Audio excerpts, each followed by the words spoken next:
गदाधर श्रीवासादि गौर भक्त वृंद हरे कृष्णा कृष्ण कृष्ण हरे हरे हरे राम राम राम हरे हरे। ओम नमो भगवते वासुदेवाय। ओम नमो भगवते वासुदेवाय। ओम नमो भगवते वासुदेवाय।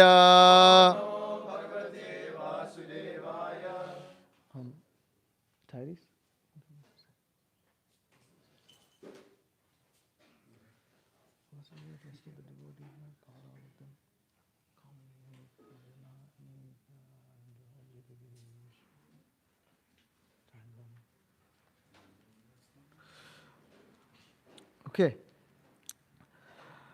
So today we'll be reading from Canto 2, Chapter 6, titled Purusha Sukta Confirmed, verses 4 and 5. Tad gatram vastu saranam saubhagasya cha bhajanam twag asya sparsha vayosh cha sarva medhasya chaiva hi tadgatram. What's the meter? Tadgatram vastu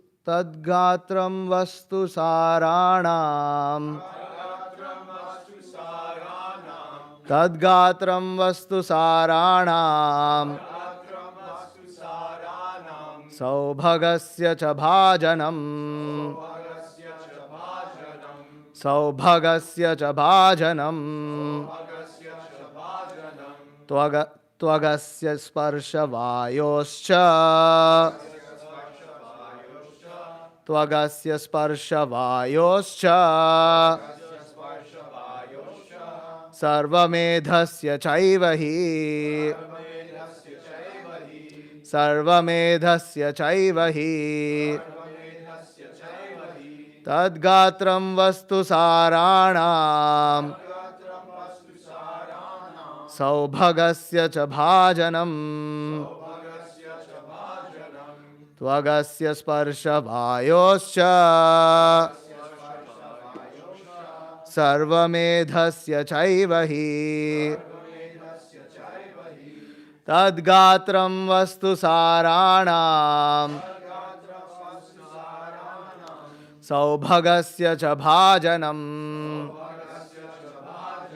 tvagasya sparsha vayoscha sarvamedhasya chaivahi. Please repeat. Tadgatram vastu saranam saubhagasya cha bhajanam sparsha vayoscha sarvamedhasya chaivahi. Tadgatram vastu saranam saubhagasya cha bhajanam tvagasya sparsha vayoscha sarvamedhasya chaivahi.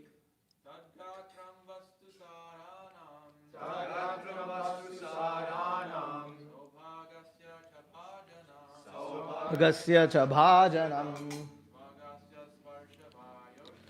tvagasya sparsha vayoscha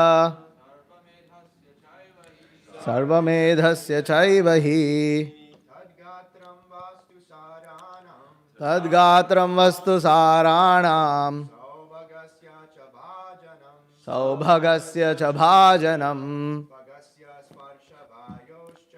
tvagasya sparsha vayoscha sarvamedhasya chaivahi.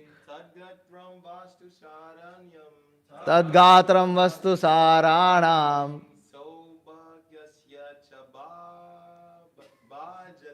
Saubhagasya cha bhajanam. Tvagasya sparshavayoscha. Sarvamedhasya chaivahi. Mataji's. Tadgatram vastu saranam. Saubhagasya cha bhajanam. Tvagasya sparshavayoscha. Sarvamedhasya chaivahi. Tadgatram vastu saranam. Saubhagasya cha bhajanam. Tvagasya sparshavayoscha. Sarvamedhasya chaivahi. Word to word translations. Tat, his. Gatram, bodily surface.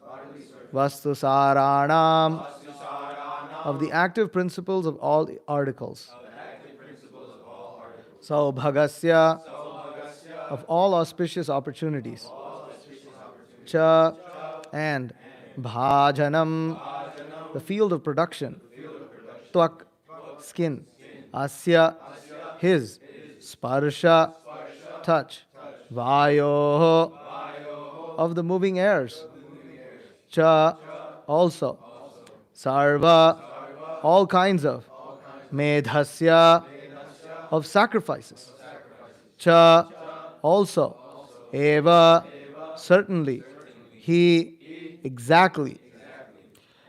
Translation purport by His Divine Grace A.C. Bhaktivedanta Swami Srila Prabhupada. His bodily surface is the breeding ground for the active principles of everything and for all kinds of auspicious opportunities. His skin, like the moving air, is the generating center for all kinds of sense of touch and is the place for performing all kinds of sacrifice. Purport. The air is the moving agent of all the planets, and as such, the generating centers for promotion to the deserving planets, the sacrifices, are his bodily surface. The sacrifices are his bodily surface. I don't know why there's a comma there. And are naturally the origin of all auspicious opportunities. I'm going to read, I'll just chant the Sanskrit for the next verse and read the translation purport also. Text 5. Roman yudbhija jatinam yairva yajnastu sambhritaha keshasmarshrunakan yasya shilaloha vidyutam. The hairs on his body are the cause of all vegetation, particularly of those trees which are required as ingredients for sacrifice. The hairs on his head and face are the reservoirs for the clouds, and his nails are the breeding ground of electricity, stones, and iron ores. The purport. The polished nails of the Lord generate electricity, and the clouds rest on the hairs of his head. One can therefore collect all sorts of necessities of life from the person of the Lord. And therefore the Vedas affirm that everything that is produced is caused by the Lord. The Lord is the supreme cause of all causes. Om Ajnanatimirandhasya Jnananjana Shalakaya Chakshurunmilitam Yena Tasmai Shri Gurave Namaha Shri Chaitanya Manobhishtam Stapitam Yena Bhutale Swayam Rupa Kadamahyam Dadati Supadantikam Vandeham Shri Guru Shri Pada Kamalam Shri Gurun Vaishnavamscha Shri Rupam Sagajatam Sahagana Raghunathan Vitam Tam Sajivam Sadvaitam Savadhutam Parijana Sahitam Krishna Chaitanya Devam Shri Radha Krishna Padan Sahagana Lalita Shri Vishakhan Vitamscha. He Krishna Karuna Sindho Dina Bandho Jagatpate Gopesha Gopika Kanta Radha Kanta Namostute Tapta Kanchana Gaurangi Radhe Vrindavaneshwari Vrishabhanu Sute Devi Pranamami Hari Priye Vancha Kalpatarubhyascha Kripa Sindhubhyevacha Patitanam Pavanebhyo Vaishnavebhyo Namo Namaha Jaya Shri Krishna Chaitanya Prabhu Nityananda Shri Advaita Gadadhara Shri Vasadi Gaura Bhakta Vrinda Hare Krishna Krishna Krishna Hare Hare Hare Rama Rama Hare Hare. Okay, so Tadgatram vastu saranam saubhagasya cha bhajanam tvagasya sparsha vayoscha sarvamedhasya chaivahi. His bodily surface is the breeding ground for the active principles of everything and for all kinds of auspicious opportunities. His skin, like the moving air, is the generating center for all kinds of sense of touch and is the place for performing all kinds of sacrifice.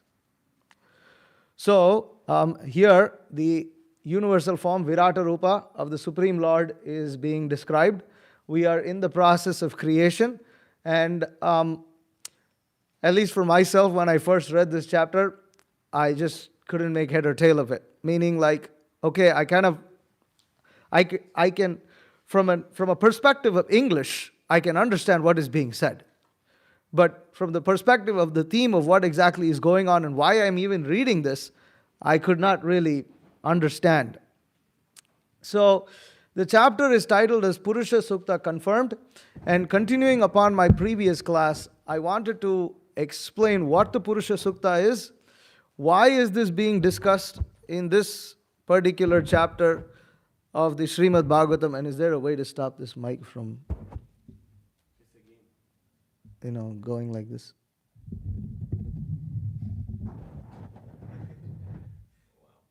Okay, now it's going the other way. Anyways, so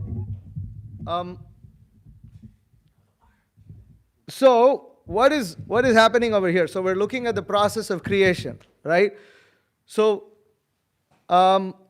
Supreme Personality of Godhead, so the material universe is described in the Brahma Samhita. Did you find that verse?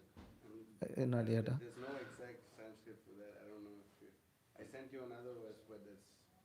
Oh, I see. There's no Okay. exact, like Ekapad Vibhuti Mat Sattvam.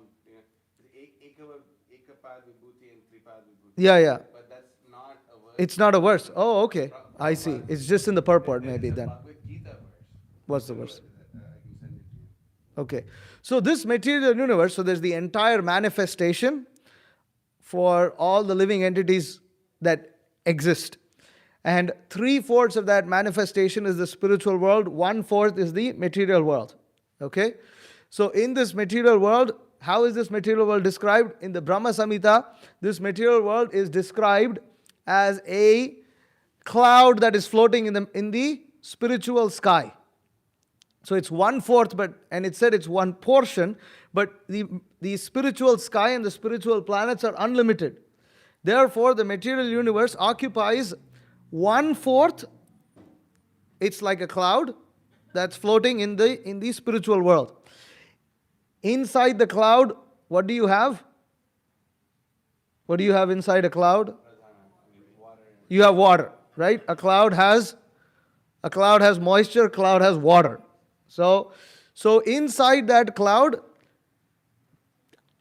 is the Viraja causal ocean, the Viraja river, the causal ocean. So actually what it is this is kind of complicated. The Viraja river is transcendental water that surrounds the spiritual world. How does something surround something that is unlimited is inconceivable. Okay?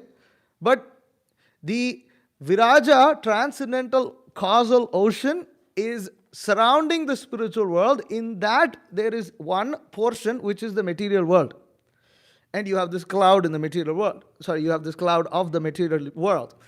Inside that, Mahavishnu, Karnanavasai Vishnu, Karnodakasai Vishnu, Mahavishnu is lying down on the causal ocean. Okay, now we're going to Brahma Samhita here. So, we're looking at Brahma Samhita text 11. Okay, so you have Sahasra Shirsha Purushaha, Sahasraksha Sahasrapat, Sahasrabahur Vishwatma, Sahasramsha Sahasrasuhu. The Lord of the mundane world, Mahavishnu, possesses thousands and thousands of heads, eyes, hands. He is the source of thousands and thousands of avatars in his thousands and thousands of subjective portions. He is the creator of thousands and thousands of individual souls. So Supreme Lord Mahavishnu is on that causal ocean, and he has thousands and thousands of heads, thousands and thousands of eyes, and like this. Okay? So then what does the Brahma Samhita says? It says the same Mahavishnu is spoken of by the name of Narayana in this mundane world. From that eternal person has sprung the vast expanse of water of the spiritual causal ocean.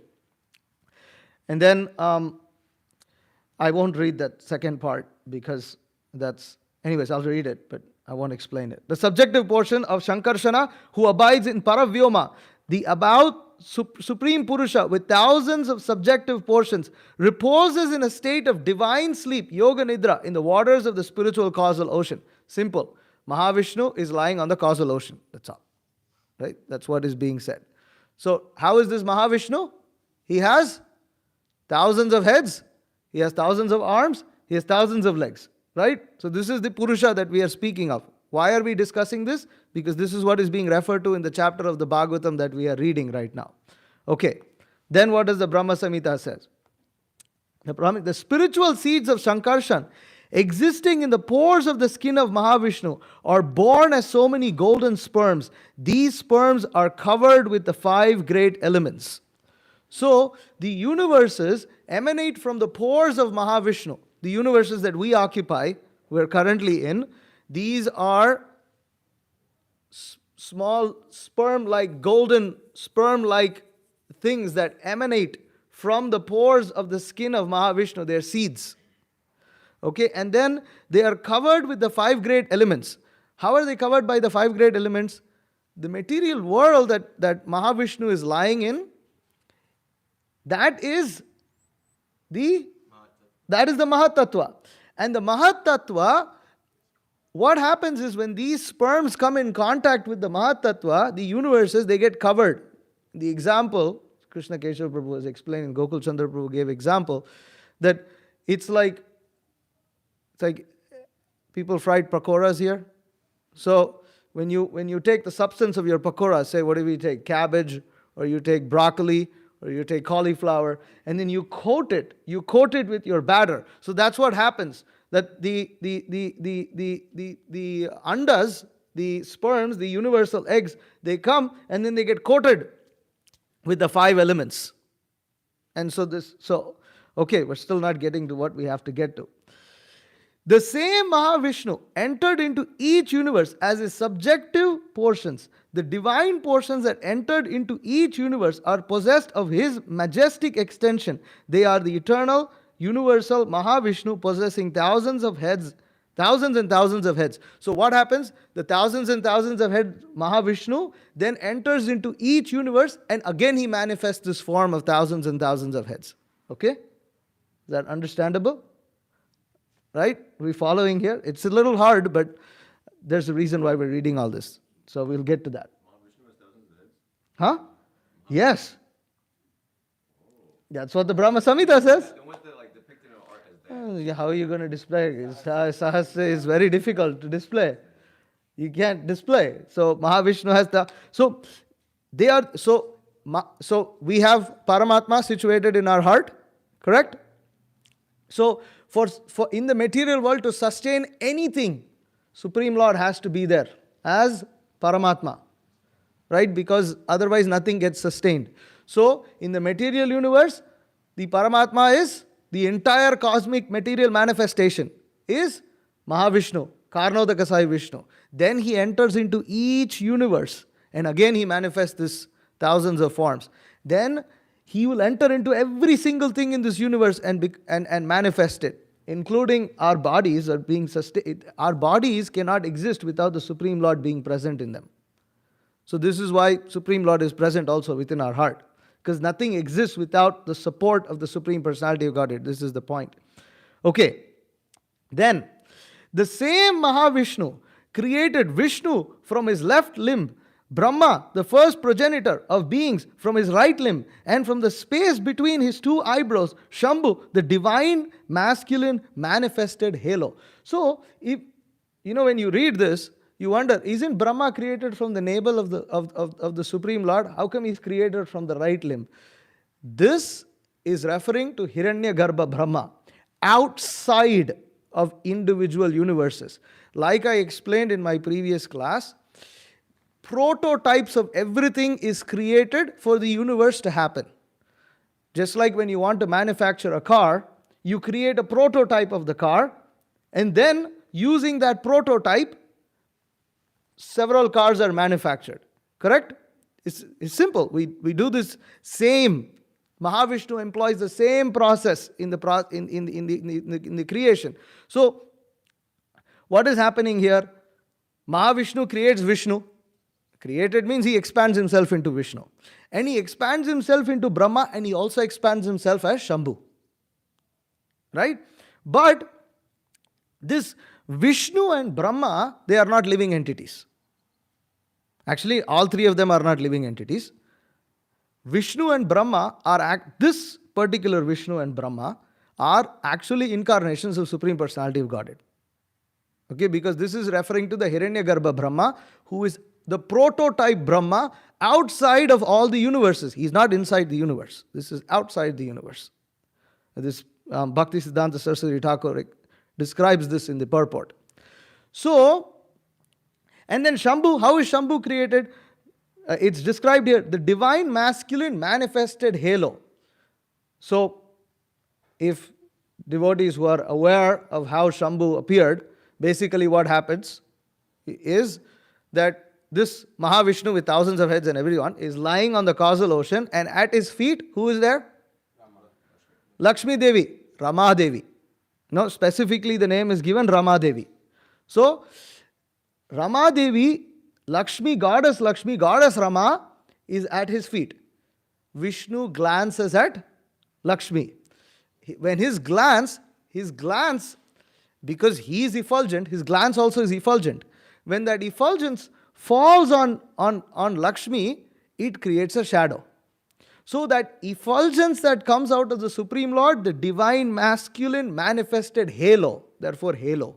Halo is basically that effulgence that comes from his eyes. That is Shambhu. And the shadow of Lakshmi Devi manifests Durga. So what happens? You have Shiva and Durga uniting and creating the entire universe. So what happens when any living being wants to create another living being, they have sex, right? So this is the universal form of sex that is happening to create this material universe. It is the divine union of Shambhu along with Durga that creates this entire manifested universe. Therefore, you will find in some of the Puranas, Linga Purana, Shiva Purana, it will say that actually Shiva and Parvati created the entire universe, which is true on a certain level, from a certain point. So this is Shambhu. So now what do we have? We have Brahma, Vishnu and Shiva. Correct? You need all three, because one is the creator, the other is the maintainer, and the other is the destroyer. You have all three. Now these three have been created as the prototypes outside all of the universes. Now each one of them have to get manifested within the universe. So that's what happens next. This is I think it goes further into other things right now. Yes, thereupon the same great personal Godhead, assuming the three forms of Vishnu, Prajapati, Shambhu, entering into the mundane universes, plays the pastimes of preservation, creation, and destruction of this world. This pastime is contained in the mundane world. Hence, it is being perverted. The Supreme Lord, identical with Mahavishnu, prefers to consort with goddess Yoga Nidra, the constituent of his own spiritual chit potency, full of the ecstatic trance of his eternal bliss, appertaining to his own divine personality. If everything went over your head, don't feel bad about it.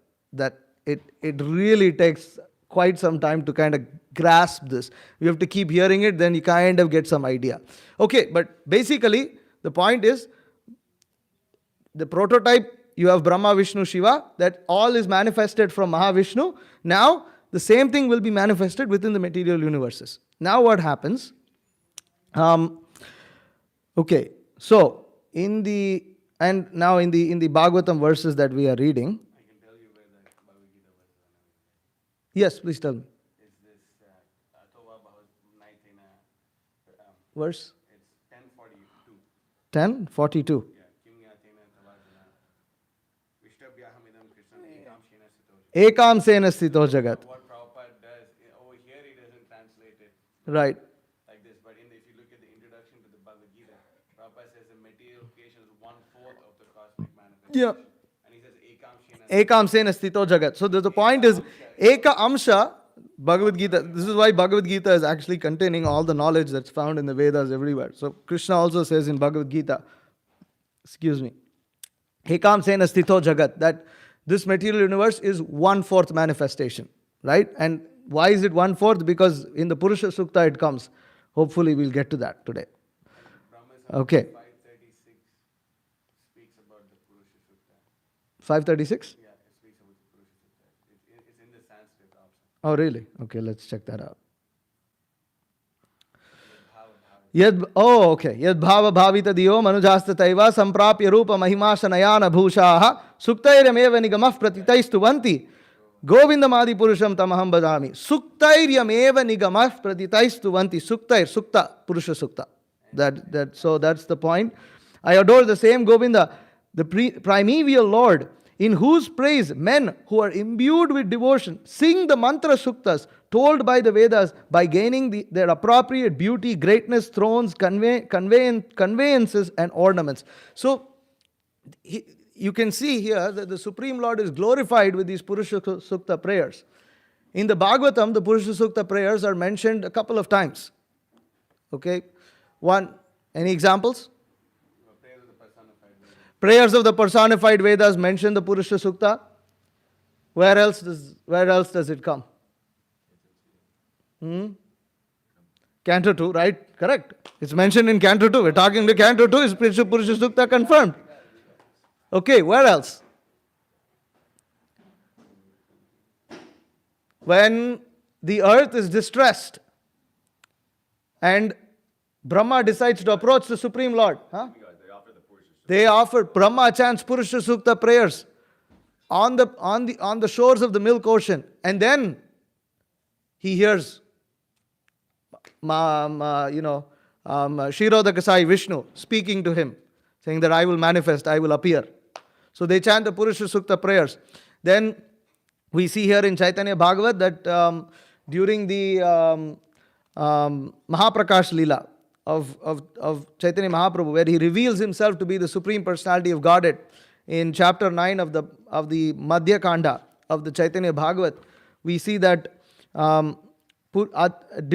exalted devotees headed by Advaita and Srivas bathed the Lord while reciting the Purusha Sukta prayers. So the Purusha Sukta prayers actually, in many sampradayas, actually most of them, they would chant the Purusha Sukta prayers when Abhishek is going on. It's a standard practice.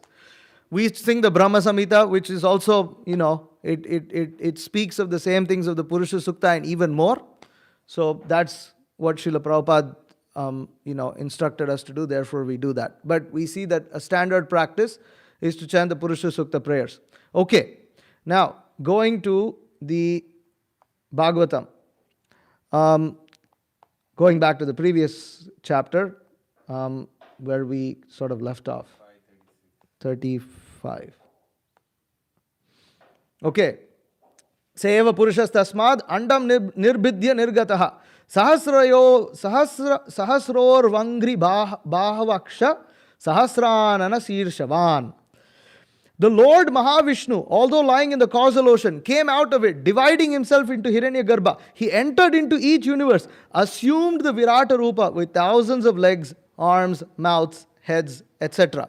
So, like I explained in the Brahma Samhita, now Supreme Lord has entered into the material universe. Again, what he does? He manifests this thousands of heads, thousands of arms, this form. He manifests this. Okay, what does the next verse say? Next verse says, great philosophers, imagine the complete planetary systems in the universe are displays of the different upper and lower limbs of the universal body of the Lord. See, this is where sometimes it gets a little confusing. Sometimes it's said the Virata Rupa is an imaginary form. But then you literally see descriptions in the Brahma Samhita, in the even in the previous verse here, the Supreme Lord did actually have a form of thousands of legs, thousands of arms. So what is this? What is this imaginary Virata Rupa that they are that the philosophers are imagining? That is why we have to know Purusha Sukta, because otherwise it doesn't add up. It doesn't add up, because what happens is this.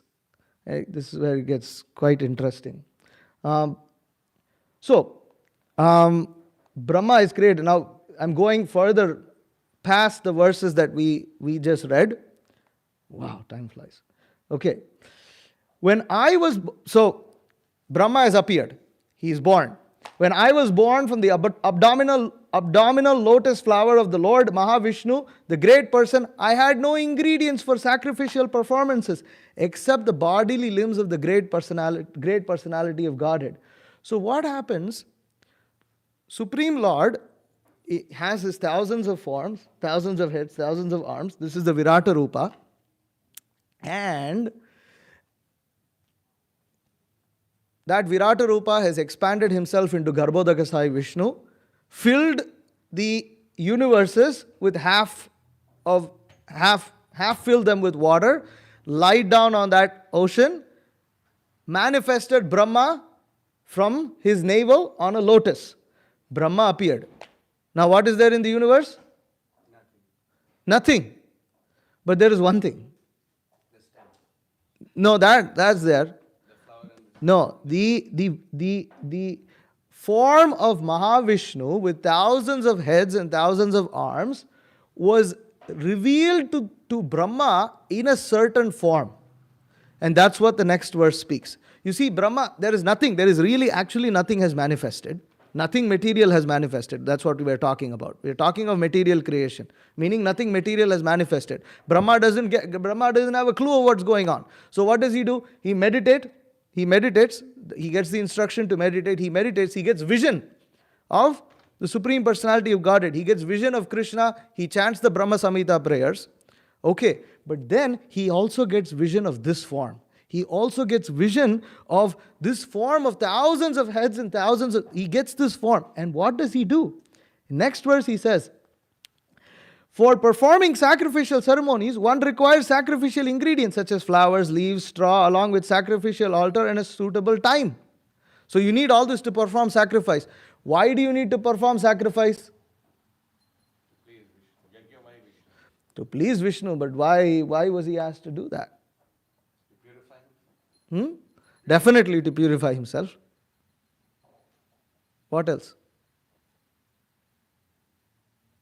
This is a tough one to guess, but I'm trying to see if you all will be able to guess it. Why did yajna have to be performed?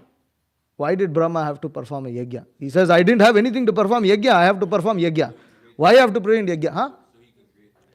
So he can create the universe. Because Brahma gains his potency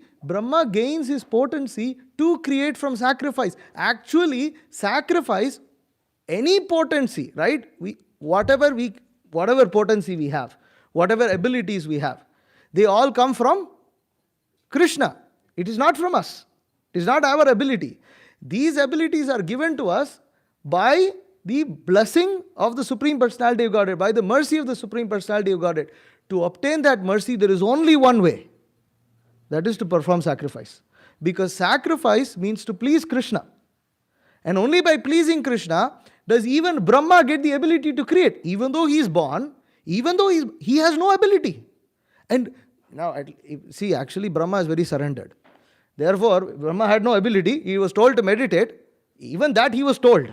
And this is how we understand even spiritual master, right? When you get instruction from Guru or Krishna, along with the instruction comes the strength to follow the instruction. Brahma didn't know anything. He looks 4 directions, gets 4 heads. Everything is dark. He goes under the stem, he tries to enter the stem, he keeps going, he's not able to find the bottom. Then he comes back up and sits and he's completely bewildered. And he sits, then he hears this word, meditate, tapasya, perform austerity, tapa. So, then, what is that? Uvacha Purusha Sasmai Tasya Divya Saraswati. Kama Krishnaya Govinda He Gopi Jana Ityapi. Vallabhaya Priya Vakner Mantram Te Dasyati Priyam. Tapasvam Tapayete. tava siddhir bhavishyati. Tapasvam tapa etena tava siddhir bhavishyati. So that tapasvam tava etena, that by performing austerity, what will you get? Tava siddhir bhavishyati. You will attain perfection. You will attain perfection. So the point is that through sacrifice, now Brahma, he was surrendered. He heard an instruction, he followed. We not surrendered. If we were born without any ability to do anything, we won't be able to handle that. Krishna does not put us through that. But he put Brahma through that. Brahma was born without ability to do anything. He was just born alone, didn't know what to do, didn't know why he was there, didn't have the ability to do anything. He gained his ability to create. He gained knowledge of what he has to do. He gained knowledge of his purpose of life by performing yajna. This is the supreme yajna that was performed at the beginning of creation. This is what the Purusha Sukta speaks of. Okay. Then, I'm going to skip a couple of verses. So, therefore, he says, thus, I had to arrange all these necessary ingredients and paraphernalia for sacrifice from the personal body parts of the personality of Godhead. By invocation of the demigods' names, the ultimate goal, Vishnu, was gradually attained. Thus, compensation and ultimate offering were complete. You see, by the Virata Rupa that all these philosophers are imagining, in that, when seeing that universal form, he's getting this vision of thousands of heads and thousands of eyes. He's seeing the bodily limbs of the Supreme Lord. And in those bodily limbs, he sees, he gets that knowledge. Oh, there should be clouds, there should be flowers, there should be ghee, there should be cows, there should be so many living entities, there should be this, there should be that. He gets knowledge of everything from the creation, from having darshan of the Supreme Personality of Godhead. This is Virata Rupa. So it is a mental sacrifice. Brahma is performing a mental sacrifice, because it's not that he actually cut the Supreme Lord's bodily parts and he offered it and he churned it. No, it's a mental sacrifice. But it is because Brahma had a vision of that, therefore philosophers, even though it is an imaginary form, by meditation on that form that Brahma saw, and Brahma gained knowledge from, they attained purification. Otherwise, why would something imaginary have any purpose? Right? It's quite amazing. And I was always imaginary, and I was kind of like always a little bewildered by this word. It's an imaginary form. And I was like, so it's imaginary, but we're not supposed to imagine forms of the Supreme Lord, but this is not our imagination. This is the vision of that Brahma had. And from that vision, he gains this knowledge. It's quite amazing. So, now we'll finally enter into the Purusha Sukta prayers. Okay. So, now for this, I'm going to compare translations of the Sri Vaishnava Acharya. I'm not going to go into the commentary, but in the Chaitanya Bhagavat, Bhakti Siddhanta Saraswati Thakur gives the Purusha Sukta prayers, but the order is different to the order that is just standard found everywhere else. And the standard order found everywhere else kind of matches what the flow of the Bhagavatam. So I'm going to go by that order, and we're going to read those translations. The Purusha Sukta is only 16 verses. That's it. So only 16 mantras. And the entire process of creation has been described in those 16 verses. But it's very complex. It's like difficult Sanskrit, and without this whole kind of background understanding that we get from our acharyas by the mercy of Srila Prabhupada, this and I'll explain that at the end of the class, why this is bewildering. Okay, so the Chaitanya, so the Purusha Sukta prayers begin. Om Sahasra Shirisha Purushaha Sahasrakshas Sahasrapat Sabhumim Vishwato Vritva Tatyatishtat Dashangulam. The Supreme Lord's universal form has 1,000 heads, 1,000 eyes, and 1,000 feet. For he contains all living entities. Having pervaded the universe completely to give it existence, and being independent, he extended himself beyond the universe by 10 fingers. Dasha Angulam. But the Sri Vaishnava Acharyas, they they explain this a little differently. They say that, yeah, the Supreme Lord, who has thousands of heads, thousands of eyes, thousands of feet, pervades over the universe that includes the earth. The universe appears to be of much shorter dimension in comparison to him. Right? Because the individual andas, the individual universal eggs, they're just floating, and Supreme Lord is thousands of heads and thousands of eyes. So he's like far greater. So by comparing these two translations, we get an idea of what is being described. Okay. Then, Purusha evedagam sarvam yad bhutam yaccha bhavyam utamritatvatyeshano yadanne natirohati. The universe's past, present and future are but manifestations of the Supreme Lord's Purusha expansion. Although he is the Lord of immortality, he has manifested himself as the Purusha in the universe so that the jivas may enjoy material fruits. So this is why Supreme Lord is creating. He is creating this universe so that we can enjoy material fruits. This is being described. What is the purpose of this material creation? Purpose of material creation is not just because some bearded white god came up with a spooky idea and created something. No. He is creating it because we have material desires. This is also described in the Rig Veda of the Vedas. Okay, so Sri Vaishnavas describe this as, of course, one thing about the Sri Vaishnava Sampradaya is they love worshipping Lord Rama. So literally the whole Purusha Sukta, they bring it to something about Lord Ramachandra. It's quite nice. Anyways, so what is this verse? How do they describe? All this is the Supreme Being. All that was there and all that will be there is the Supreme Being as well. Meaning there is nothing in this material universe that is not created from the Supreme Personality of Godhead. Everything belongs in Him. Everything is created from Him.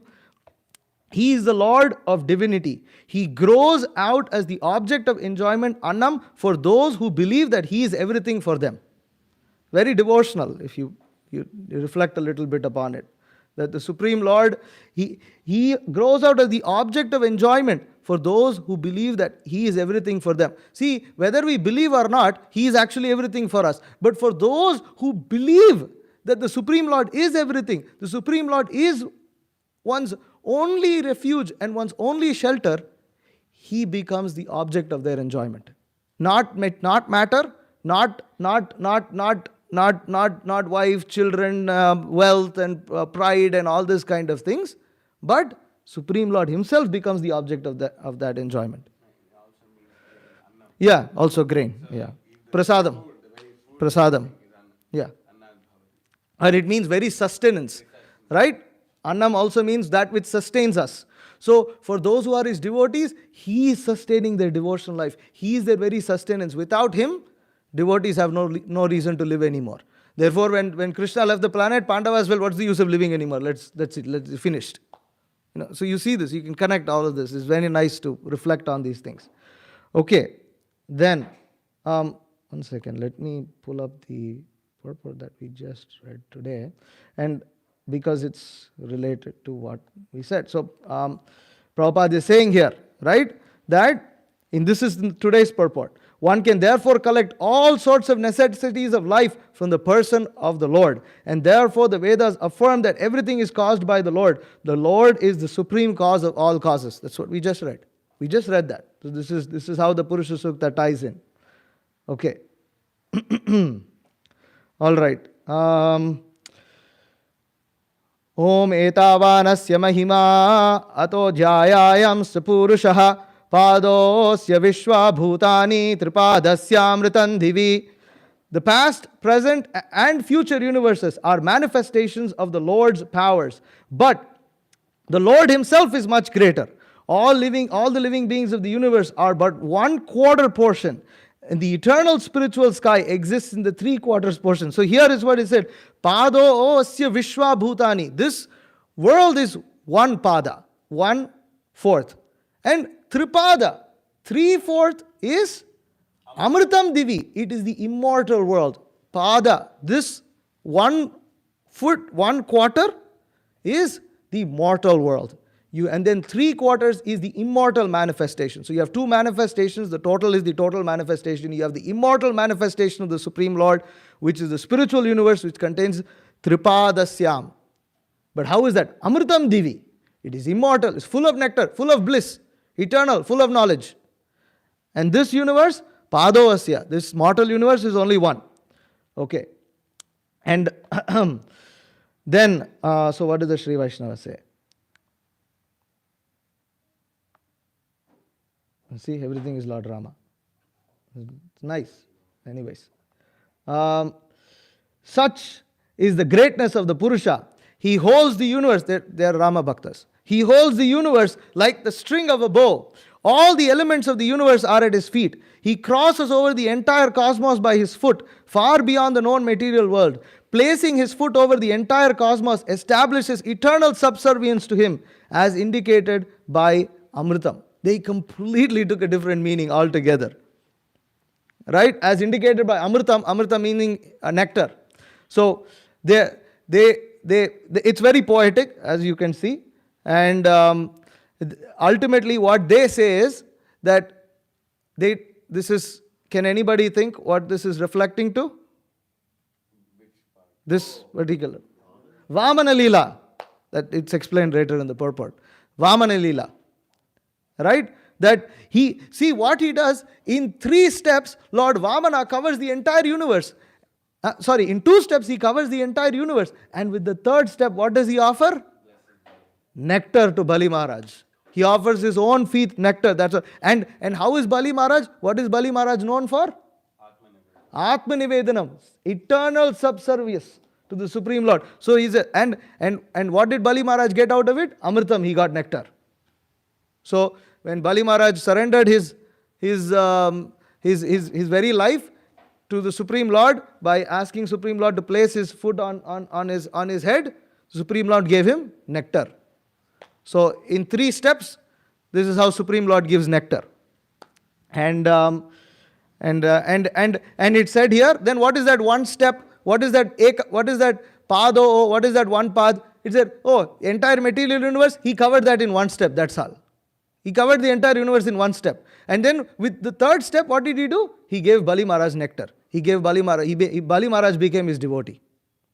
So this is how the Sri Vaishnavas explained. So much nectar. I was quite, ecstatic reading this. Okay. Then, Om Tripad Urdvat Utait Purushaha Padosyesha Bhavat. This is, okay, yeah, here it's explained. There is a little mistake. Okay. Tripad Udait Purushaha Padosyeshad Bhavat Punaha Tato Vishwan Vekramat Sasananasane Nabhi. Okay. The 3/4 portion of the Lord transcends the material portion.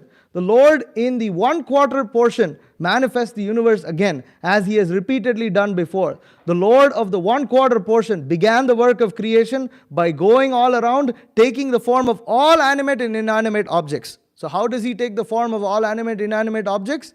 By the Virata Rupa manifestation.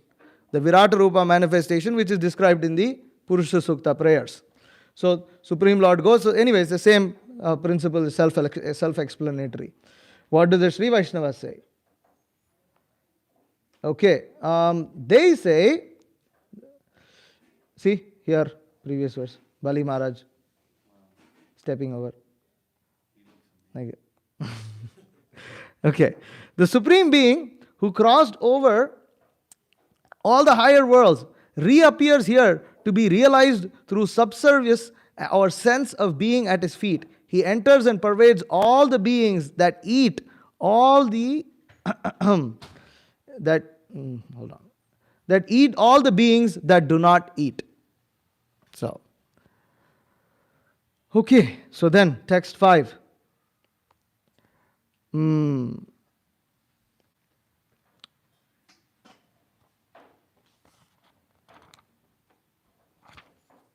Okay. Om tasmad virada jayata virajo adhipurushaha jato atyarichyata Paschat bhumibato puraha.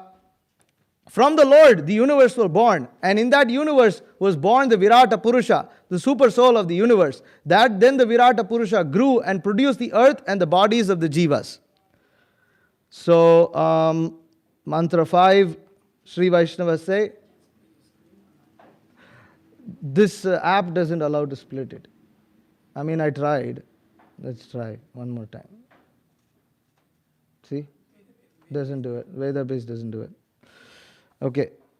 So here they just give a simple explanation. The Purusha, supreme being, assumes his cosmic form or Virata Rupam and is hence called Virat. Finished. Okay. Text 6. Now this is where the order goes different. I'm going to go with the order that the Sri Vaishnava Acharyas have used. Text 6 is this one. Oops. Om yat purushena havisha deva yagyam tanvana vasanto sidajyam grishma idmas sharaddavihi. The devatas, the first beings manifested, performed a mental sacrifice to complete the creation. For this sacrifice, they used the Virata Rupa, the raw ingredients of the material world, as an offering. Spring was the ghee, the summer the fuel wood, and autumn the offering. So, now it said devas, right? Devatas, that refers to demigods. But demigods weren't, but I thought we just read Brahma, right? They're already in the universe. No, that's not how Brahma says. No, you have to read the Bhagavatam. See, Brahma explains this very nicely. He says that we just read that. What is that verse? 28. So, he says, oh, wait.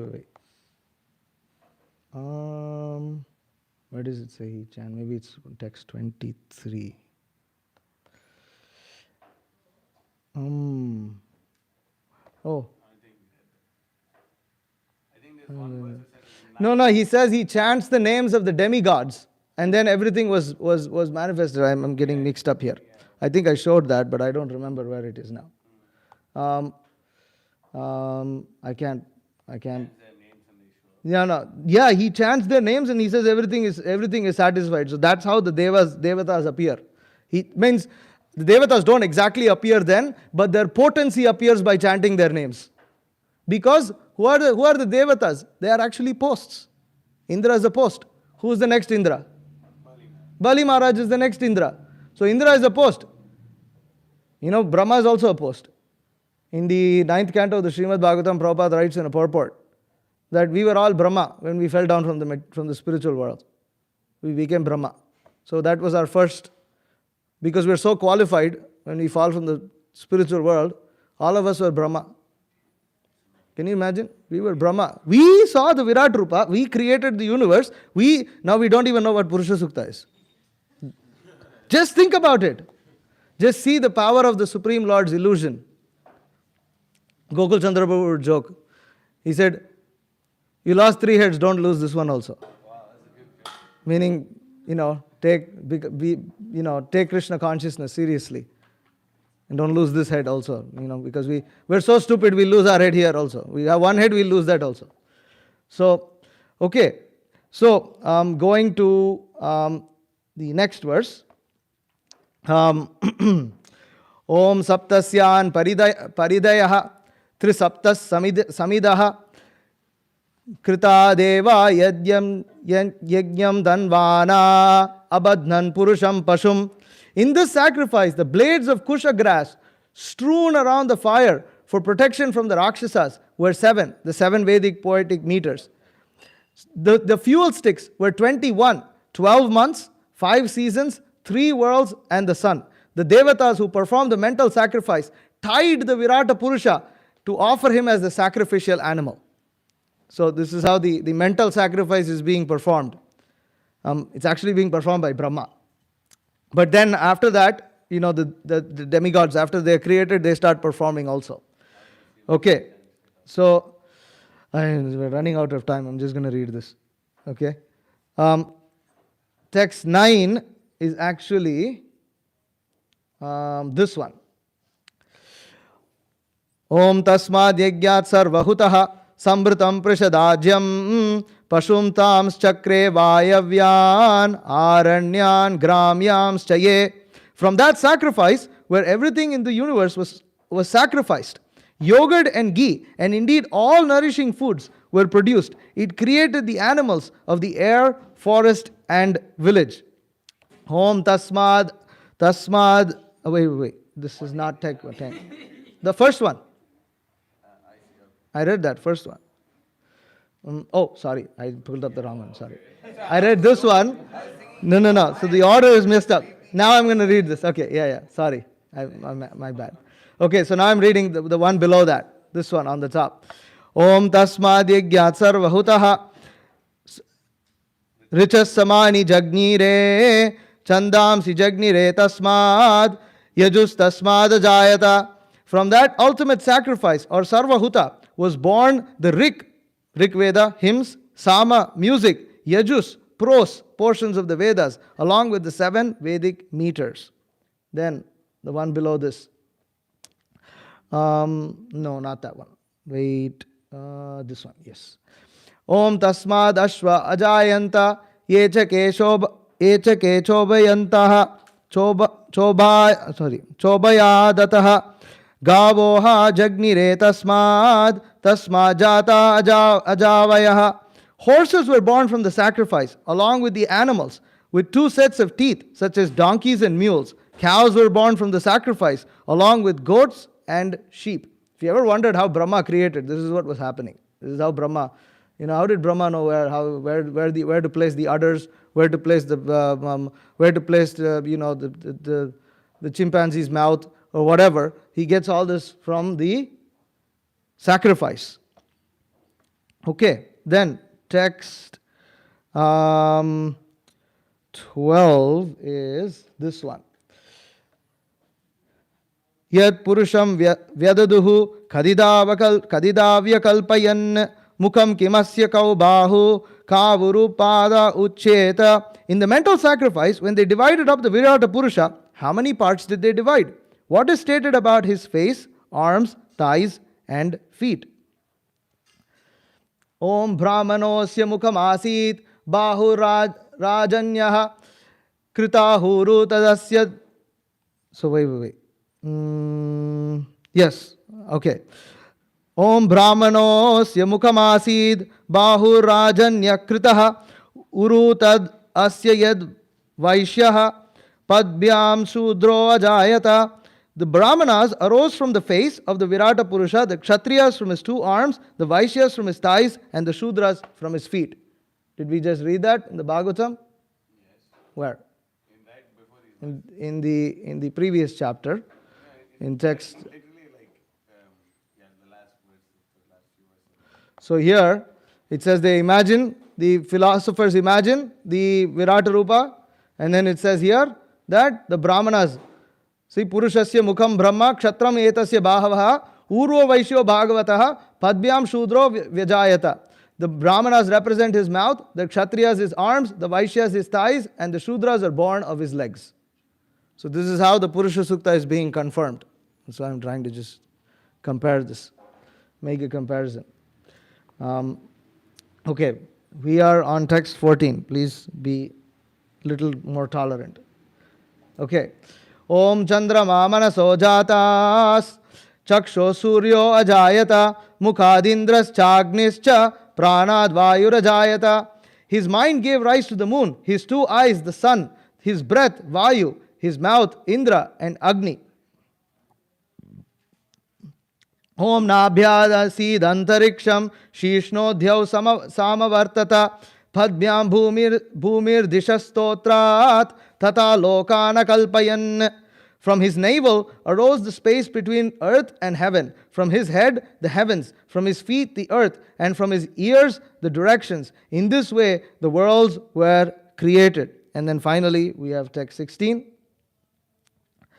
Om Yajnena Yajyamajanda Devas Tani Dharmani Pratamanyasan Te Hanakam Mahimanas Sachante Yatra Purve Sadhya Santi Devaha In this way, the Devatas conducted the mental sacrifice using the Virata Purusha to manifest variety in this world.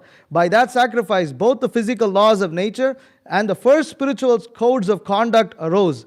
The great souls, by similar mental worship, attained that place of immortality where dwell the Sadhyas and Devatas, the first worshippers. This is the point. This is why the Purusha Sukta is chanted, because by meditation upon this Purusha Sukta, the same destination of immortality is attained. The same destination of the lotus feet of the Supreme Lord is attained. And what happens? In that sacrifice, the physical laws of nature arose. And in that sacrifice, the spiritual codes of conduct arose.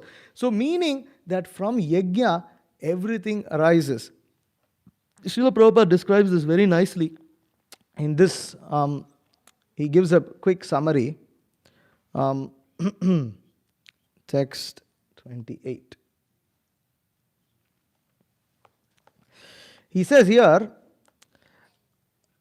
Brahma, the original living being, this is purport to text 28. Brahma, the original living being within the material world, taught us the way of sacrifice.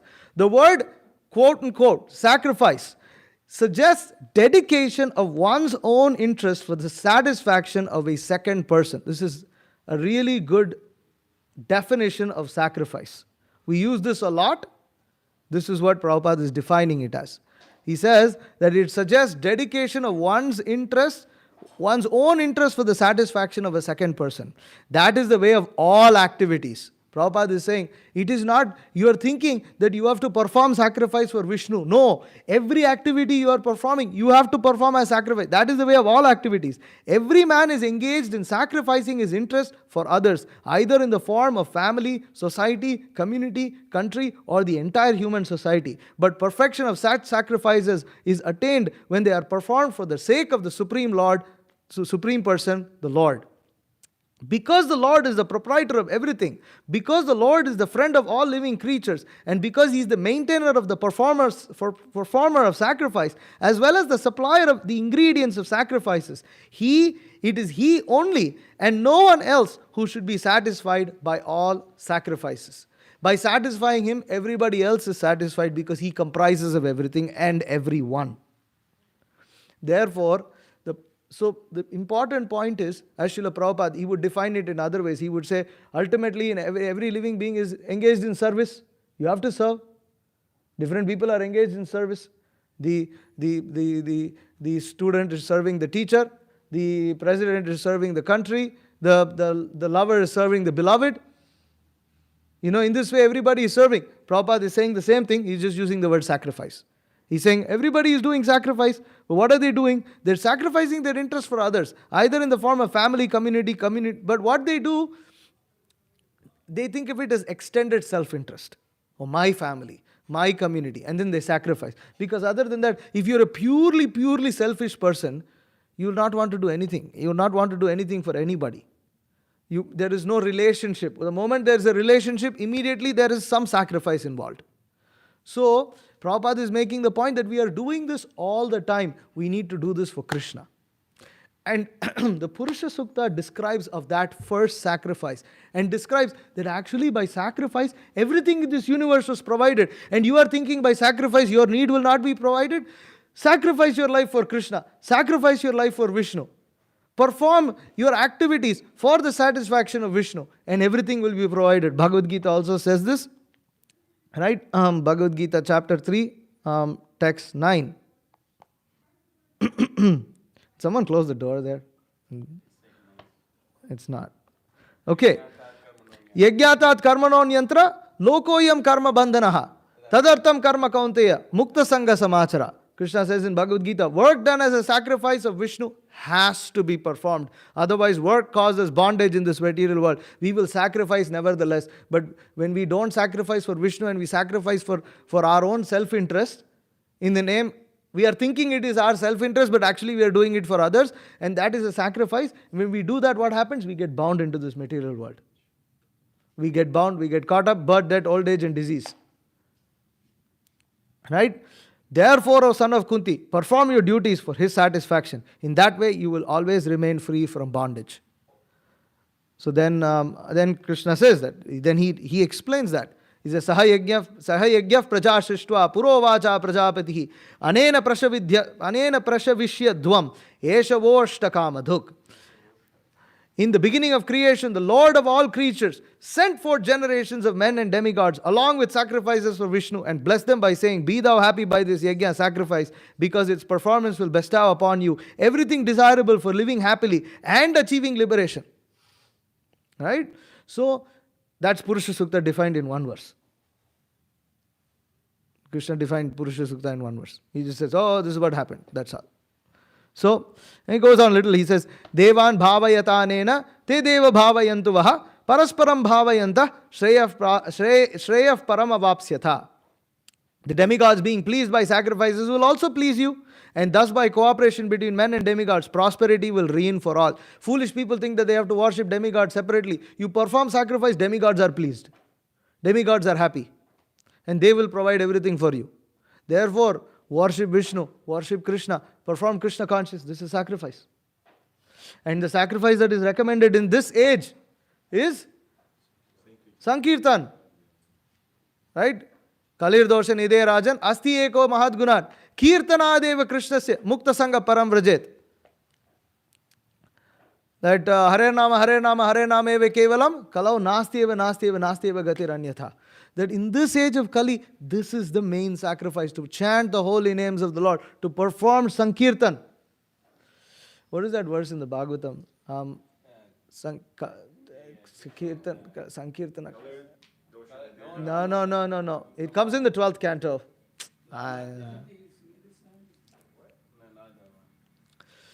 Kalir, and then it says, the word Kali comes and Sankirtan also comes in the same verse. Anyways.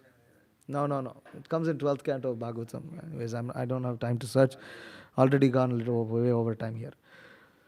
So the point is, perform sacrifice. Let us engage in Sankirtan, worship of Krishna. Sankirtan is not just simply limited to directly only Harinam or directly book distribution. Sankirtan means performance of anything that is pleasing to the Supreme Lord.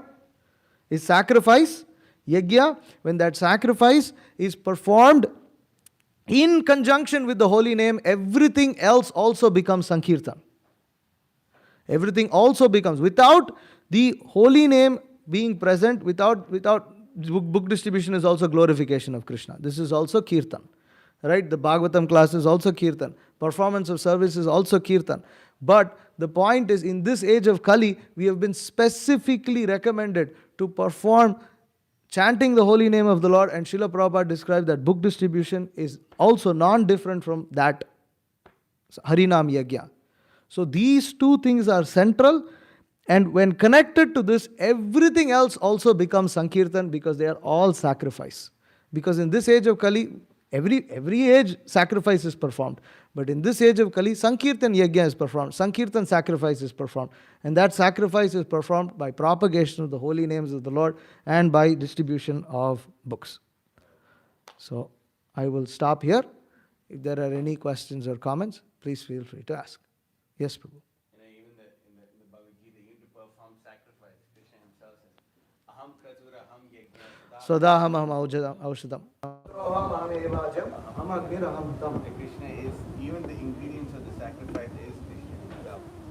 That's what the Purusha Sukta. Yeah, that's true. Purusha Sukta also speaks about it. Because he's saying that the various parts of the universal form, and they are all, and we don't have much time.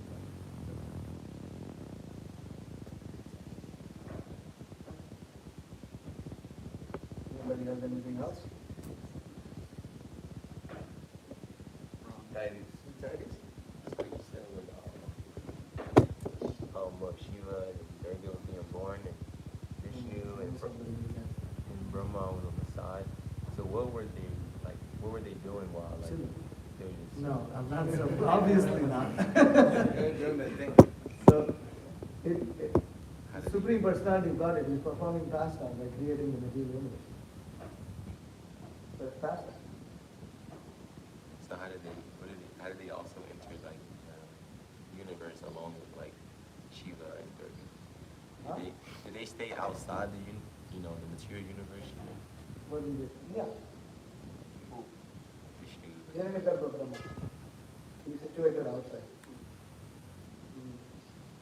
Yes. How do like Mayavadis understand? Oh, good. Thank you for mentioning that. You see what, the Mayavadis, if you look at the Purusha Sutta, how could you be Mayavadi? Everything is Purusha, right? Everything is form, variety. The Mayavadis, Prabhupada explained the reading in Harishwari Guru's Transcendental Diary. Mayavadis say that because Supreme Lord has divided himself, He cannot put he himself back. doesn't have a form anymore. You see, because Krishna has become everything, therefore, Krishna has become everything. He's this. Therefore, deity is not necessarily Krishna. Everything is Krishna. Krishna has become everything. He has no form. That's a good one. This is how the Mayavadis twisted. It completely messed up. So they think Purusha Sutta. Yeah, Purusha Sutta is that. As a Vaishnava, but see over here, the Devatas divided the Virata Rupa. He became everything. Supreme Lord became everything. So he became everything. That's all. That's what they say. Therefore they say, actually everything is Brahman. Brahman Satyam Jagat Mithya. That you are thinking everything is different. Nothing. Purusha Sutta says, Krishna is everything. He's saying that. He is the cow, he is the calf, he is the horse, he is the ghee, he is the spring, he is the summer, he is the winter. So what do you think, summer, winter, all Maya? That's beautiful. It's all Brahman. Misconception. They basically say because Supreme Lord is divided, he doesn't have any existence. And Ishopanishad directly attacks this.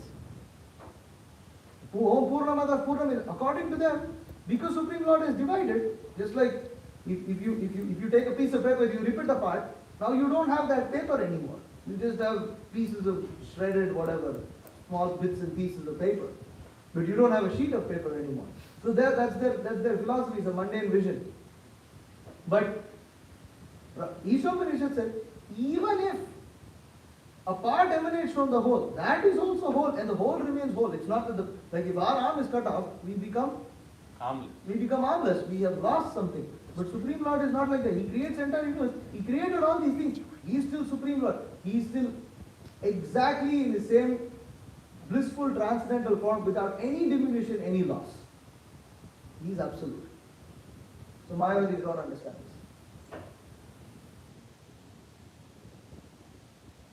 Okay.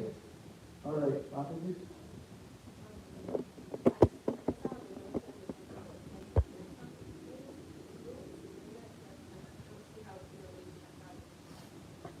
You don't see outside relation. You see, the point is, Kirtan is performed for glorification of the Lord. Sankirtan is when everybody comes together to perform glorification of the Lord. So that means that for book distribution to happen, to facilitate book distribution, so many other things happen. Correct? But it is all performed with the intention of pleasing the Supreme Lord. So it is yajna. And what yajna is it? It is Sankirtan yajna. The cook is cooking. He's not going out on book distribution. Correct? But the book distributor has to eat. Correct? But he is also performing yajna. It is not that, oh, you are simply cooking, you are not doing the yajna of this age of Kali, therefore you are just fallen soul. That's not true. Sankirtan means coming together to glorify Supreme Lord. That is the aim and purpose. That is the only process in Kali Yuga that will work. So how are we glorifying Krishna? We are distributing Srila Prabhupada's books. Or we are chanting holy name. Right? Harinam is also Sankirtan yajna. So we are glorifying Krishna. But to glorify him, in this age, we are not supposed to glorify single-handedly. We are supposed to come together. Samyak Kirtan. We have to come together to glorify. How are we going to come together to glorify? By taking up different aspects of the yajna. Just like when the yajna is being performed in this sense, you have 4 brahmanas. Each brahmana is doing one thing.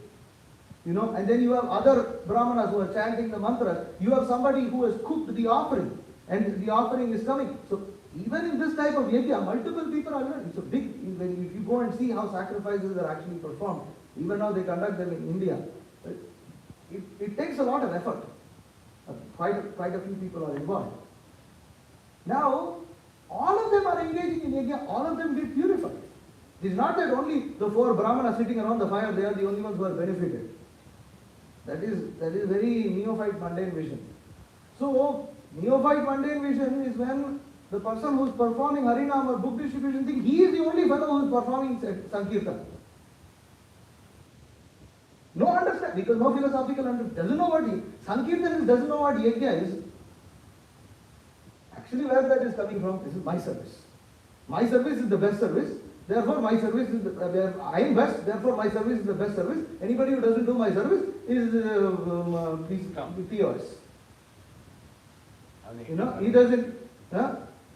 Okay, don't worry about it. Just say scum. Okay, he just useless fellow. No fun.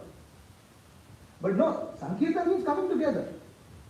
But if we come together and we don't perform book distribution, we don't perform Harinam, what's the point? That's the point, right? You all come together to perform sacrifice. We bring ghee, we bring milk, we bring all of this. Instead of performing sacrifice, we eat the ghee, we eat the milk and lie down. What is the sacrifice? No sacrifice is being performed. So same thing, we come together, but the book distribution has to happen. The question is it happening? If it's happening, and Harinam is happening, then Sankirtan is happening. Then everything will be provided. All needs will be provided. Is that okay? Okay, I'll stop. Hare Krishna. Srimad Bhagavatam ki jai. Srila Prabhupada ki jai.